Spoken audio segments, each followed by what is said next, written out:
Vamos lá, amiguinhos, é isso aí, DLC nas férias, ajudando a galera a firmar no golpe. Queridos, estava aqui pensando que a galera sempre confunde as questões vinculadas às teorias demográficas. Então vamos lá, vamos pensar um pouquinho sobre a questão da teoria malthusiana. Thomas Robert Malthus foi aquele que disse que a população ia crescer em uma velocidade muito maior do que a produção de alimentos. De acordo com Malthus, a população cresceria em progressão geométrica, já a produção de alimento em progressão aritmética. Então era preciso criar situações que mudassem essa dinâmica. Para isso, Malthus fez uma série de propostas, mas elas não se vinculavam, como, por exemplo, retardar a idade do matrimônio, estimular o serviço militar, e essas coisas não aconteciam. De acordo com Malthus, a falta de alimento geraria revoluções de caráter popular, e esse era um grande risco a se correr. Mas essas revoluções não ocorreram. Efetivamente por quê? Porque a teoria do Malthus ela tem alguns furos. É importante a gente lembrar que a produção de alimentos cresceu bastante, porque o Malthus não contava com o crescimento da área plantada e também não contava com o desenvolvimento tecnológico que seria aplicado no setor de produção rural. Logo, a produção de alimento cresceu bastante. E os constantes conflitos e problemas que existiam nas sociedades, tanto problemas urbanos, sanitários, quanto as guerras de uma forma geral, acabaram impedindo que a população crescesse tanto. Logo, a teoria do Malthus não se concretizou. Passou muito tempo até que nós tivéssemos uma nova grande preocupação com relação à questão do crescimento demográfico. E essa preocupação veio com a teoria dos neomalthusianos. Essa é uma teoria que tem um berço forte nos Estados Unidos da América e que está amplamente vinculada ao crescimento da população pobre e não o crescimento da população de uma forma geral.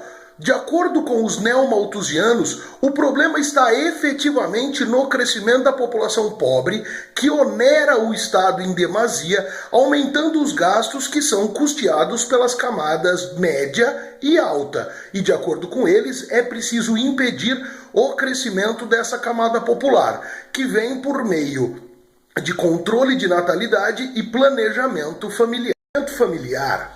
Nada mais é do que criar condições para que as pessoas decidam o volume de filhos que elas querem ter. Então, difusão de elementos educacionais, difusão de métodos contraceptivos, o estabelecimento de atendimento médico mais eficaz. Então, essas coisas dariam condição para que as pessoas escolhessem o número de filhos que querem ter. Controle de natalidade é o Estado interferir diretamente na procriação por meio de leis, como o Estado chinês, por exemplo, que até o ano passado proibia que as famílias tivessem mais do que um filho. Até mesmo na China isso já mudou. Hoje 2 filhos são permitidos, mas isso não significa que o controle de natalidade chinês não exista e também não significa que ele não tenha sido eficaz até um certo ponto, visto que se mantivesse o ritmo de crescimento que tinha a população chinesa no decorrer do governo do Mao Tse-tung, hoje provavelmente a China teria uma população superior a 2 bilhões, o que não acontece efetivamente, visto que o dado oficial é de 1,4 bi. Existe uma outra teoria demográfica chamada de reformista. Essa teoria, ela diz que não é preciso ter uma preocupação efetiva com a dinâmica populacional, e sim é necessário redistribuir melhor a renda.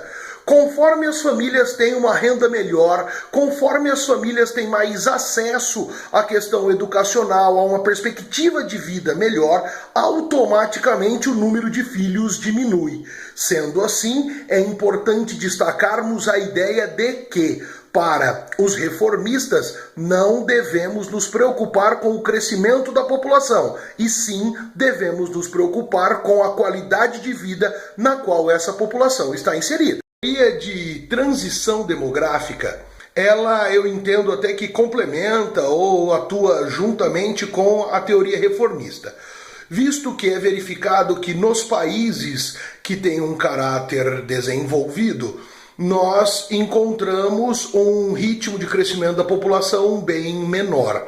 E aí é importante se atentar para alguns elementos importantes. Países subdesenvolvidos, eu tenho uma taxa de natalidade elevada, mas a taxa de mortalidade também é alta. Então o crescimento da população em si é pequeno e a população é muito jovem. Nos países emergentes, tipo o Brasil, nós encontramos uma taxa de natalidade ainda bastante elevada, mas também vamos encontrar uma taxa de mortalidade que diminui, o que faz com que eu tenha um crescimento da população e um início de um envelhecimento populacional também.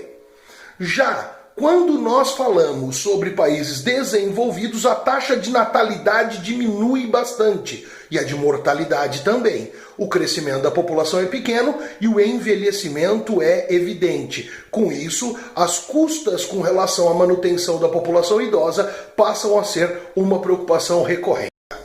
É isso aí, eu espero ter ajudado vocês. E de qualquer forma, se quiser mandar uma dúvida, mandar um comentário, pode postar aí. Quem curtiu, dá um like, dá uma moral pra gente, compartilha, vamos que vamos. Afinal de contas, a nossa meta é a aprovação no final do ano.